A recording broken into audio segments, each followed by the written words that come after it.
Hello friends, welcome to my channel. तेरी लाडली मैं के आने वाले एपिसोड की अपडेट आपके लिए लेकर आए हैं। बिट्टी जो है वो कांच घुसने से बचा देती है अम्मा की आंखों में। फिर जाकर जो है वो ज़ोर से थप्पड़ मारती है यश को। और यश को जो है इतने ज़ोर से थप्पड़ मारती है कि यश जो है अम्मा जी के पैर में आकर गिर जाता है। और बिट्टी जो है यश को उठाती है और साथ में लेकर जाने लगती है गवाही देने के लिए। तभी वहाँ पर जो है वो अक्षत होता है, वो रोक लेता है बिट्टी को, आवाज़ देता है कि बिट्टी रुको, और जाता है। और अक्षत जो है बिट्टी के सामने आकर खड़ा हो जाता है। वो कहता है कि माँ ने कहा ना कि कहीं नहीं जाएगा यश, तो कहीं नहीं जाएगा। मैंने एक बार कह दिया ना, और मैं तुम्हें इतना भोला भाला समझता था, तुमने ये सब कुछ किया, और तुमसे कभी उम्मीद नहीं थी कि तुम ऐसा करोगी। चलो यहाँ से, अब तुम्हारी एक बात नहीं सुनूंगा। और झूठी गवाही देने लगा रही हूँ यश को, बिल्कुल नहीं ये होगा, निकलो मेरे घर से। ऐसा कहकर बिट्टी का हाथ पकड़कर खींचते हुए घर के बाहर लेकर जाता है और बाहर ज़ोर ज़ोर से फेंक देता है। और उसे कहने लगता है कि तुम्हारी हिम्मत कैसी हुई सब कुछ करने की, तुम जो है एक मुजरिम को बचा रही हो। तभी बिट्टी जो है वो कहती है कि मेरे पापा मुजरिम नहीं है। इशारों में ऐसा कहने लगती है कि मेरे पापा ने कुछ नहीं किया है। तभी वो फिर जो अरशद होता है वो कहने लगता है कि वो जो दोनों है वो पहले से दुश्मन थे। फिर बाद में वहाँ पर जो है वो अम्मा जी आती है और अम्मा जी जो है अक्षत को कहने लगती है कि समझने की कोशिश करो, यश वहाँ पर था, यश को सारी सच्चाई पता है। तभी वो कहता है कि यश को ऐसे ही तुम बहला फुसला कर झूठी गवाही देने दोगे? नहीं, मैं प्रताप अंकल के साथ में गलत नहीं होने दूंगा, उन्हें सज़ा मिलनी चाहिए। उन्होंने गलत किया है, मारने की कोशिश की है अंकल को। तभी बिट्टी कहती है कि मेरे पापा किसी को मारने की कोशिश नहीं कर सकते।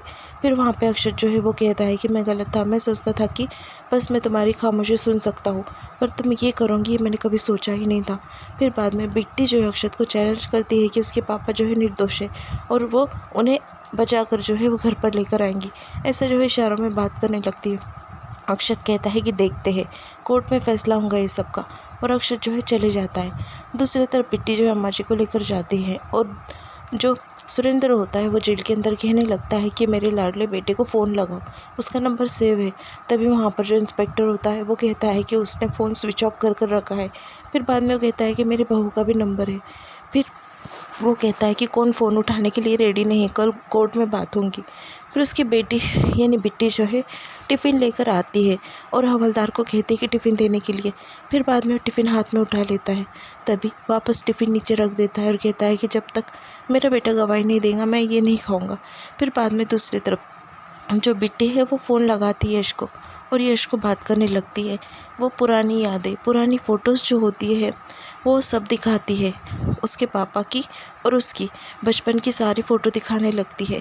फ़ोटो में क्या क्या था, कितने प्यार के पल थे, क्या कुछ नहीं किया उन्होंने यश को बड़ा करने के लिए, कितना कुछ सहा है उनके लिए। ये फ़ोटो में से सब जो है बेटी दिखाने लगती है। तभी वो इमोशनल हो जाता है थोड़ी देर के लिए।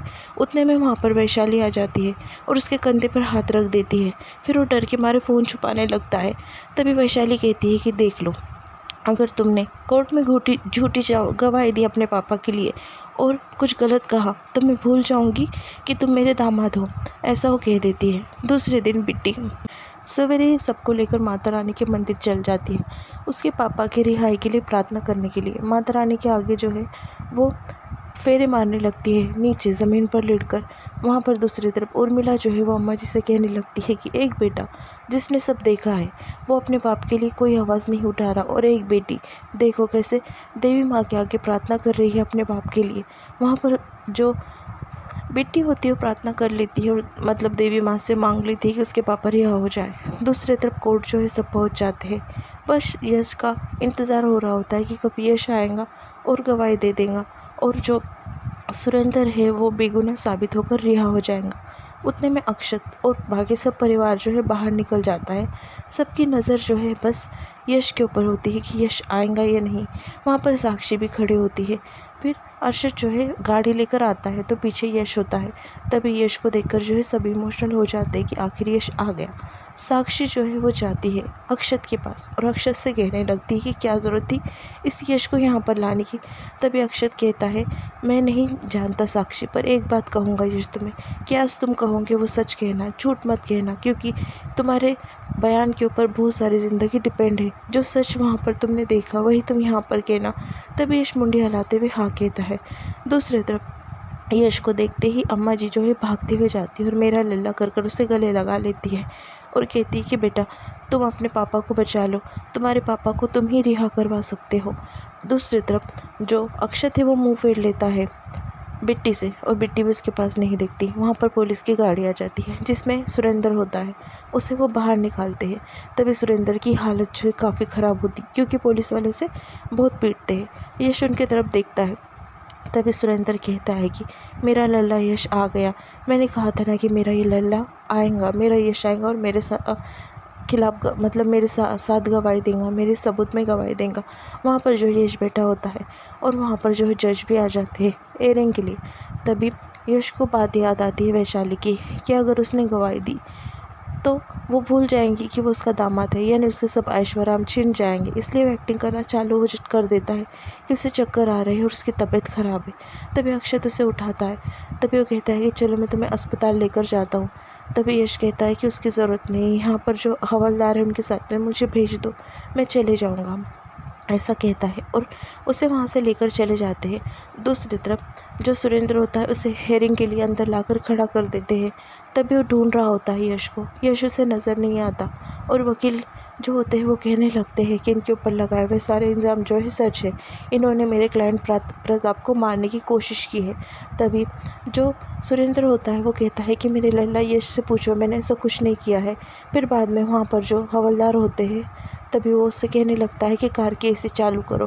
फिर वहाँ पर यश ना होने की वजह से, बयान ना देने की वजह से जो जज है वो फैसला सुनाने लगते हैं।